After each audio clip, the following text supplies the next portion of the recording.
Ok les gars, aujourd'hui je vous apprends comment construire une diète pour devenir énorme, rester sec, avoir la meilleure testo possible.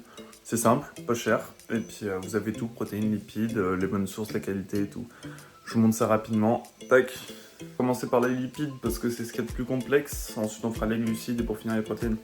Le but là ça sera d'avoir la meilleure qualité possible, le meilleur équilibre possible avec le budget le plus faible possible.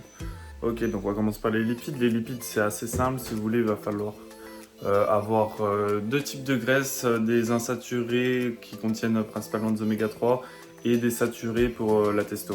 Et donc le principal, la première chose à voir, ça sera la qualité des lipides. Donc tout ce qui est à base d'huile végétale, tout ce qui est transformé, vous évitez.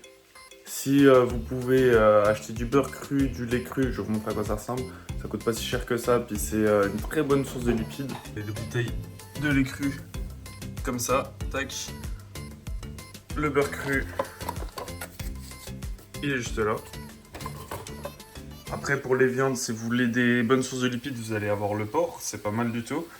Pour la cuisson par contre, essayez de bien prendre l'huile de coco pour pas qu'elle se dégrade à la cuisson, parce qu'avec les huiles végétales c'est ce qui va se passer. Vous allez aussi pouvoir partir sur des œufs, tac, vous prenez des gros packs comme ça, puis vous tapez ça le soir. Tac. Ou je dis le soir, mais ça peut être le matin, n'importe quand vous voulez. Moi je sais que j'aime bien faire comme ça, genre le soir, œuf, avec ensuite poisson gras. Tac. Donc pour les poissons gras, on va taper soit du maquereau, soit tac, des sardines. Donc si vous prenez ce genre de choses, prenez soit l'huile d'olive, soit nature. Prenez pas avec toutes les huiles de tournesol ou des aromates un peu bizarres. Pour ce qui est des glucides, on va rester assez simple, donc on va chercher des sources qui s'assimilent lentement et des sources qui s'assimilent rapidement. Première chose, prenez les choses que vous digérez bien, donc le riz c'est la valeur sûre. Patates, si vous êtes en sèche, c'est plus intéressant parce que vous allez avoir plus de satiété. Pour ce qui est des sources rapides, vous pouvez partir genre sur des tac tac tac tac galettes de riz, galettes de maïs, ce genre de choses. Comme ça, vous pouvez taper ça genre avant une séance ou après pour bah, si jamais vous êtes vous taffez et puis que vous pouvez pas faire un vrai repas avant la séance, ça peut être une bonne option. Et sinon, bah, après, vous pouvez taper bien sûr des fruits. Le classique, pas cher et qui passe bien partout, c'est la banane. Et puis après, bah, prenez des fruits de saison, en faites-vous plaisir sur les fruits, il n'y a pas de souci avec ça. J'en profite pour vous montrer un petit cheat code pour le potassium. Souvent le potassium, on a un manque de potassium, on a un excès de sodium. Donc on va avoir une rétention d'eau qui va se faire, qui va pas être jolie.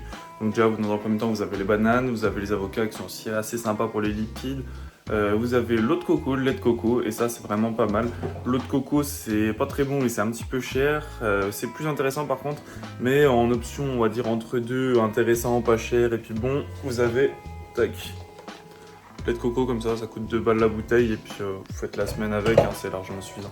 Et pour finir, ah non attendez, les lipides j'ai failli oublier quelque chose, pensez à acheter des noix, de préférence des noix, après tout ce qui est noix de cajou, amandes, tout ça. Allez-y, hein, franchement, faites-vous plaisir. Avec modération si vous êtes en diète parce que ça monte très vite les calories. Et par contre, les noix de préférence, c'est plus riche en oméga 3. Et faites gaffe à pas prendre des trucs préparés avec de l'huile. C'est-à-dire, vous prenez le paquet, vous retournez et vous regardez s'il n'y a pas d'autres ingrédients avec vos noix. Et s'il n'y a que noix qui est marqué, bah c'est parfait. Et s'il y a huile de colza à 5%, ça dégage. C'est pas intéressant. Et donc pour finir les protéines, bah déjà vous allez avoir pas mal de protéines avec toutes les sources de lipides que je vous ai données.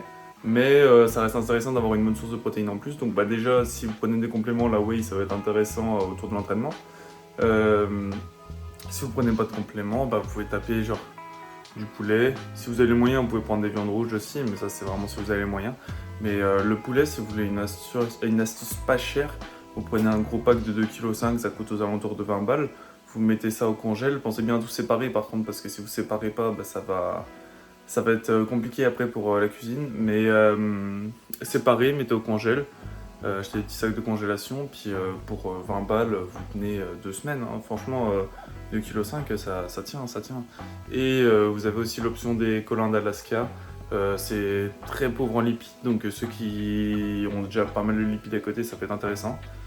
Et pour finir, petit bonus.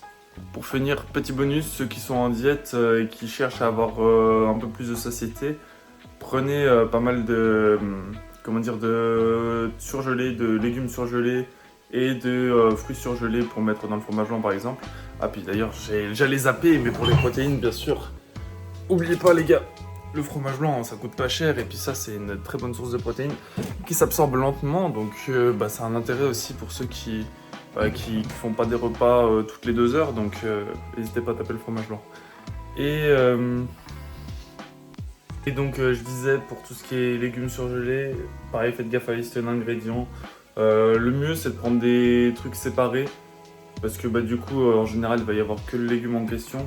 Si vous prenez des mélanges faites bien gaffe parce que pareil souvent ils rajoutent des merdes genre des huiles végétales, ce genre de choses. Je répète, mais tout ce qui est huile de colza, huile de palme, même huile de tournesol. Si vous avez ça dans quelque chose de transformé, ne consommez surtout pas ça parce que ça se dégrade très vite quand il y a des transformations, de la chaleur. Et ça c'est très très très mauvais pour le corps, hein. Ça va perturber toutes les réactions chimiques que vous allez avoir dans votre corps et vous allez avoir plein d'effets négatifs. Bref, si vous avez trouvé que la vidéo était intéressante et que vous voulez qu'on rentre un peu plus en profondeur dans le sujet, vous pouvez laisser un petit commentaire et me dire ça et on fera une vidéo un peu plus en profondeur.